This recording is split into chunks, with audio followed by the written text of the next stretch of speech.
निर्णय 13। एक समांतर चतुर्भुज की रचना करें जिसके विकर्णों की लंबाइयाँ 8 सेंटीमीटर तथा 6 सेंटीमीटर है तथा दोनों विकर्णों के बीच के कोण की माप 50 डिग्री है। अब देखो, इसमें दो विकर्ण दे रखे हैं और विकर्णों के बीच का कोण दे रखा है। तो अब इस प्रश्न में क्या करेंगे, सबसे पहले विकर्ण की लंबाई 8 सेंटीमीटर के बराबर एक रेखा ए और स बना लेंगे। इसके बाद क्या करेंगे, इस रेखा को दो भाग में विभाजित करेंगे। इसको समद्विभाजित करनी है। समद्विभाजित करने के लिए रेखा की आधे से अधिक दूरी लेकर के एक चाप ऊपर एक चाप नीचे, बिंदु ए को केंद्र बिंदु मान करके एक चाप ऊपर एक चाप नीचे, यह चाप आपस में एक दूसरे को काटेंगे। इन कटे हुए चाप को आपस में मिला देंगे। जब आप उनको आपस में मिलाएंगे तो ये बीच में यहाँ पै बिंदु पर आकर कटेगा। जो हमारा ये पै बिंदु है, यह ऐसे रेखा को 4 सेंटीमीटर ऑटोमेटिकली इधर हो जाएगी, 4 सेंटीमीटर इधर हो जाएगी। अब इन्होंने कहा है विकर्णों के बीच का कोण, विकर्णों के बीच का कोण 50 डिग्री है। अब बीच का मतलब है हमको इस पै बिंदु से आपको कोण बनाना है 50 डिग्री का। कैसे बनाएंगे, देखो,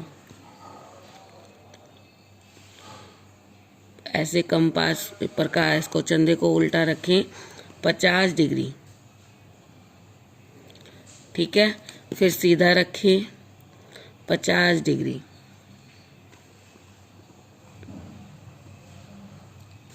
पॉइंट लगाएं और इनको आपस में मिला दें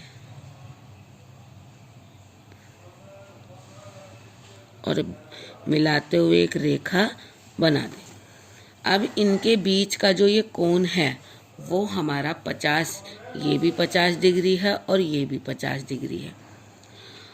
अब इसमें क्या करेंगे, दूसरे विकर्ण की लंबाई दे रखी है हमारी कितनी, 3, कितनी दे रखी है, 6 सेंटीमीटर। तो 6 सेंटीमीटर में से आधा 3 सेंटीमीटर की त्रिज्या लेंगे प्रकार में, बिंदु पै को केंद्र बिंदु मानेंगे। इन रेखाओं पर एक चाप इधर लगाएंगे, इस रेखा पर एक चाप इधर लगाएंगे। ये हमने रेखा जो पहली बनाई थी कै और ख, और ये जो चाप लगे ये लगे दै और बै।